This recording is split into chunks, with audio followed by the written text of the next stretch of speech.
veces no tenemos la orientación adecuada y es por eso que vamos a conversar ahora sobre el test vocacional, importante, cómo ayudar a mi hijo, hija, sobrino, a la persona que estoy a cargo, en fin, a elegir la carrera que más le gusta.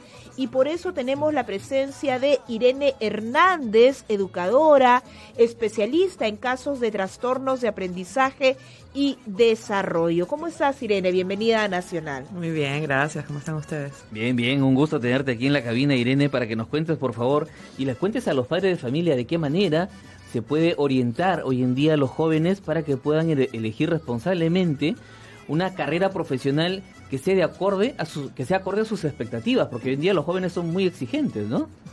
Así es. Estamos en una lucha bien difícil en este momento, donde creer que una carrera no necesariamente es lo que yo tengo que hacer, ¿no? Sobre todo en esta onda de los youtubers, donde los chicos dicen, pero espera, yo he tenido pacientes en mi consulta que me dicen, pero ¿para qué una carrera? Por ejemplo, 21 años, y yo le pregunto, ¿qué estudias? ¿Para qué estudiar? Yo todo lo que sé lo aprendí por YouTube.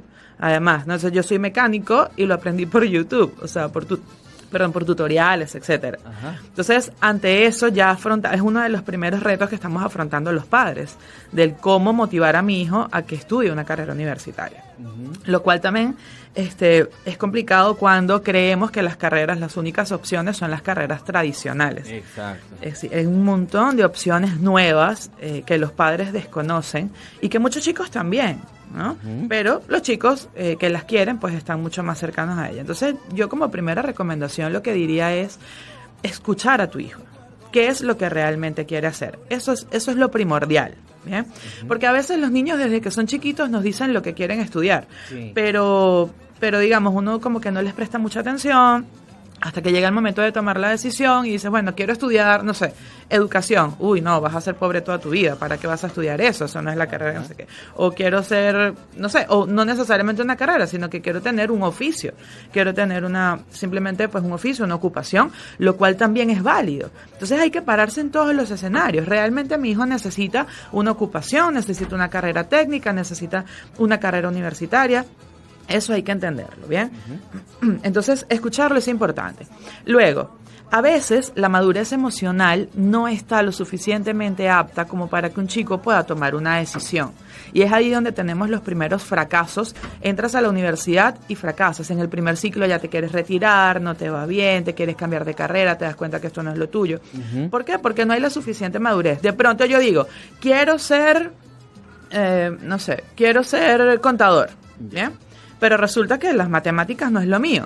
Entonces estamos ante un grave problema, porque más allá de la profesión está la carrera, lo que estudias, el pensum, cuáles son los cursos que vas a ver, tus habilidades para eso. Y la vocación es justamente lo principal. Es esa primera corazonada que tiene el chico y dice, quiero ser tal cosa. Uh-huh. Y es donde a veces pueden venir los cuestionamientos de los padres o por el contrario, todo el apoyo. Claro. ¿Bien? Pero a veces también pasa que aunque tú quieres esto, cuando te enfrentas a los cursos, no sientes que no puedes con esto. Claro. Ahora, Irene, hay un primer diagnóstico que no sé si sigue vigente, no sé si se está poniendo en práctica todavía, pero cuando en casa a veces vemos que nuestros hijos, nuestros familiares, de repente les gustan las letras, ya vamos asignándoles ciertas carreras. ¿Le gustan los números? Tú puedes ser, por este lado, puedes seguir esta rama profesional. ¿Tienes otro tipo de aptitudes, de habilidades? Podrías desempeñarte en tal oficio. ¿Podemos hacer ese primer diagnóstico en nuestros hijos para poder orientarlos? Puede haber una primera orientación, sobre todo cuando el chico no está tan claro de lo que quiere. Entonces sí puede haber una orientación desde casa, ¿no? Pero sí llega un punto, por ejemplo, tercer año de secundaria, ya es un momento en el que el chico tendría que estar más o menos orientado, tendría que saber más o menos hacia dónde tiene que ir, uh-huh. porque ya solamente le quedan 2 años para entrar a la vida universitaria. Claro. Y es allí cuando si vemos que el chico no está lo suficientemente seguro de lo que quiere hacer o ni siquiera tiene vestigios de qué es lo que quiere estudiar, uh-huh. allí es donde hay que acudir definitivamente al profesional, uh-huh. que pueda evaluar. Mira, los test vocacionales son muy comunes, se hacen en casi todos los colegios, ¿bien? Pero lo que marca la diferencia, y es la manera en la que nosotros lo trabajamos también desde Aleteia, es que tú tienes que entender a la persona como una persona integral, ¿bien? No solamente son tus aptitudes, sino también tus actitudes. Es lo que decía antes de, por ejemplo, si tú no estás maduro emocionalmente, tú puedes decirme que quieres ser astronauta, pero realmente tienes las habilidades para esto, los medios, etcétera, cuáles son las factibilidades, incluso hasta dentro del país, porque todo eso hay que analizarlo. De pronto yo quiero estudiar una carrera que no la dan en el país. Entonces yo tengo que, hasta para eso nos tenemos que preparar, ¿bien? Entonces mi madurez emocional es lo primero. ¿Cómo estoy emocionalmente? ¿Cómo estoy, obviamente, a nivel intelectual, lo cual también va a ser muy importante?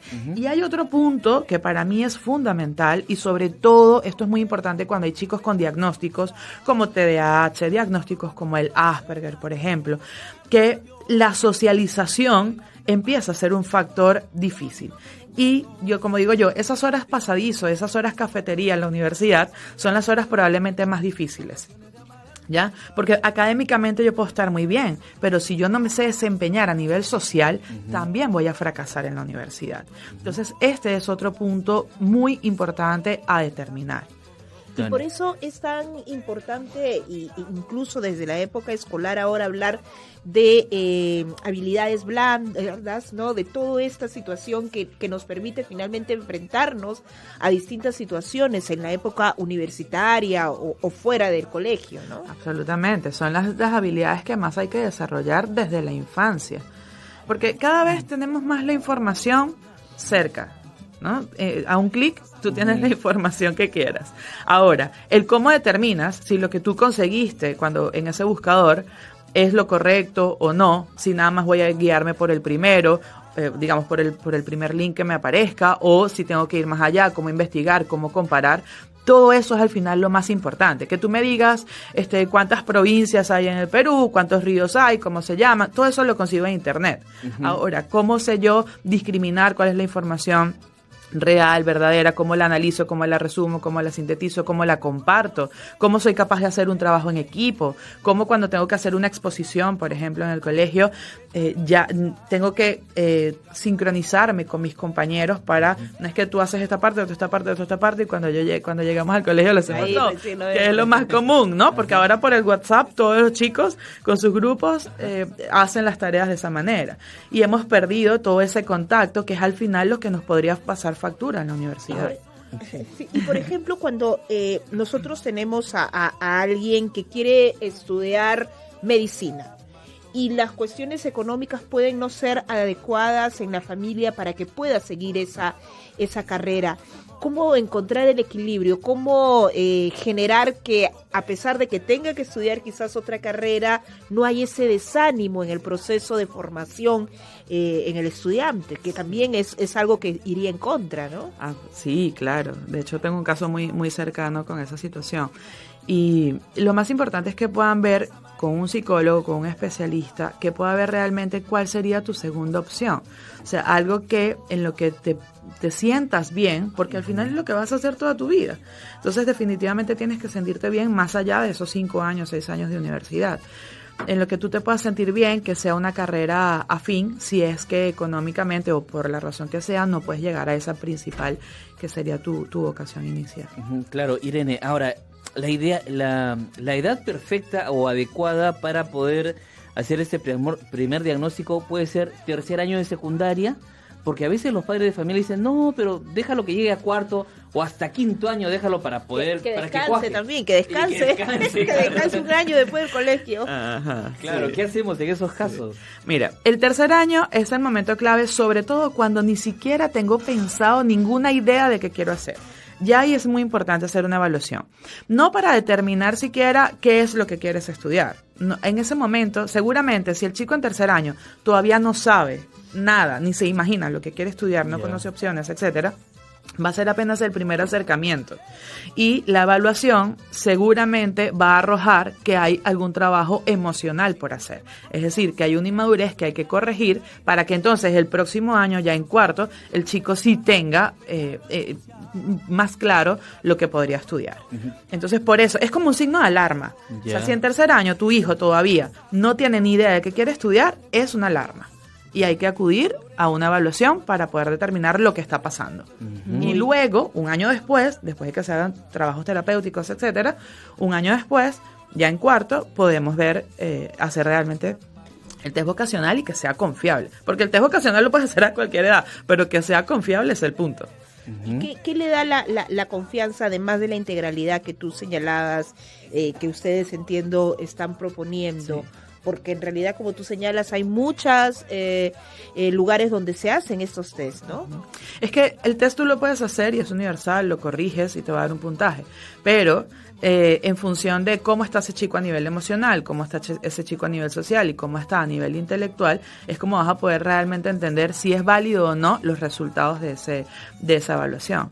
No hay forma de analizarla de manera aislada. O sea, hay mayor posibilidad de cometer un error en esa evaluación, en el análisis de esa evaluación, si no se hace de manera integral. Claro, y hay que dejarlos a los chicos que ellos puedan elegir, ¿no? Porque a veces la presión familiar y la presión social también tiene su ingrediente también al momento de elegir una carrera. Sí. En estos días tuve un chico que los papás me decían, está loco, quiere estudiar mecatrónica. ¿Qué es eso? ¿Por qué no estudia mecánica como yo? Ajá. O ingeniería electrónica. O sea, ¿por qué tiene que estudiar mecatrónica? Bueno, señor, estamos en el siglo XXI. No podemos educar a chicos del siglo XXI con enseñanzas del siglo XX. O sea, no hay forma. Ajá. Y entonces, de eso se trata. Sí hay que escucharlos, porque ellos nos traen propuestas que nosotros ni nos imaginamos. Sí, sí, claro. Y simplemente es cuestión de ayudarlos, de investigar con ellos, ver cuáles son las opciones y en función de eso decidir. Claro, Irene, ahora, para ir concluyendo, estos test vocacionales, ¿cómo se están desarrollando? ¿Cómo sugieres tú a los padres de familia que se pueda desarrollar? Mira, nosotros realizamos el test vocacional, como te digo, dentro de una evaluación integral, dentro de un estudio psicopedagógico completo. De hecho, es una evaluación bien importante, se hace en 10 sesiones. Ya. 10 sesiones donde en 8 se van a desarrollar todos los test, entre 7 y 17 test aproximadamente con el chico para determinar todo lo que está pasando de manera integral. Primero una entrevista guiada con los padres y al final se hace la entrega de los resultados con toda una discusión con los papás que puedan entender lo que está pasando y todas las recomendaciones que hay para esto. Si las hubiera terapéuticas, perfecto, pero además siempre lo que hay son recomendaciones para la casa. ¿Qué hacemos desde casa para potenciar lo que está sucediendo con mi hijo? Claro, claro que sí, el acompañamiento familiar es importante para que sea el soporte, además, en todo el tiempo que nos va a demandar, pues, o que le demanda a los chicos estar en un instituto, en una universidad o simplemente desarrollando un oficio. Muchísimas gracias, Irene, por acompañarnos. ¿Algo más que quieras agregar? Que pueden encontrarnos en nuestra página web, aleteia.com.pe. Aleteia, Aleteia, ALETHEIA. .com.pe y al 255-8800 también nos pueden llamar allí y podemos atenderlos con muchísimo gusto. Nuestra primera consulta, esto sí me gustaría decirlo, nuestra primera consulta es sin costo. Si recibimos a los papás, conversamos con ellos, vemos qué es lo que está sucediendo y en función de eso les podemos orientar la mejor opción para el chico. Perfecto. Muy bien, muchas gracias por estar con nosotros y hasta una nueva oportunidad. Gracias a ustedes. Gracias. Vamos a la pausa, 10 de la mañana con 57 minutos en Nacional y regresamos con más invitados. Ojo, viene una propuesta interesante respecto a las ciclovías, así que estar muy atentos con la programación de la radio. Pausa, Sofi, y ya regresamos. Así es, volvemos.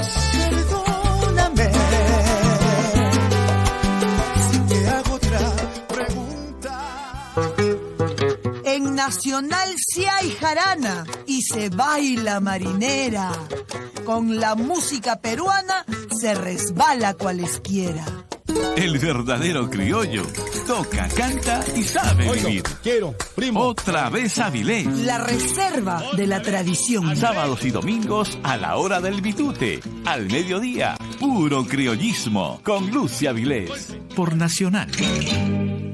Dicen que solo somos adolescentes, que no sabemos qué hacer con nuestras vidas, que somos problemáticos.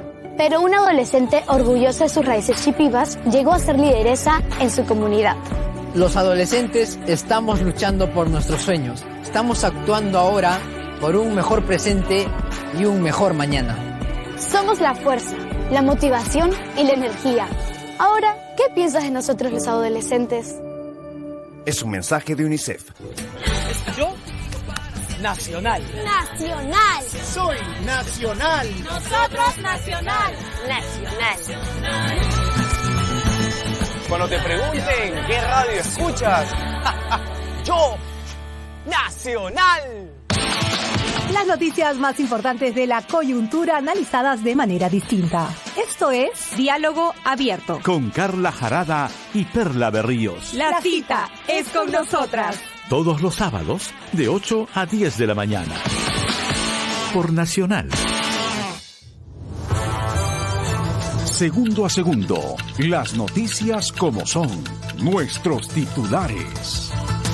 Desde las 11 de la mañana en Nacional, los paros anunciados por los gremios de profesores no son legales porque sus convocantes no han cumplido con los requisitos indispensables, sostuvo la ministra de Educación, Flor Pablo. La titular del Ministerio de Salud, Elizabeth Inostroza, sostuvo reuniones con los representantes de la Federación Médica Peruana y de los gremios profesionales de la salud para generar espacios de diálogo ante el anuncio de huelgas en el país. El Pleno del Tribunal Constitucional verá hoy en audiencia los habeas corpus presentados por las defensas legales de los expresidentes Ollanta Humala y Alejandro Toledo. La presidenta interina de Bolivia, Janine Áñez, anunció que convocará en las próximas horas a elecciones generales. Una lluvia torrencial afecta desde temprano viviendas, calles y pistas en el centro de la ciudad de Iquitos, en provincia loretana de Maynas. Se iniciaron los trabajos de construcción del nuevo hospital de Yata, ubicado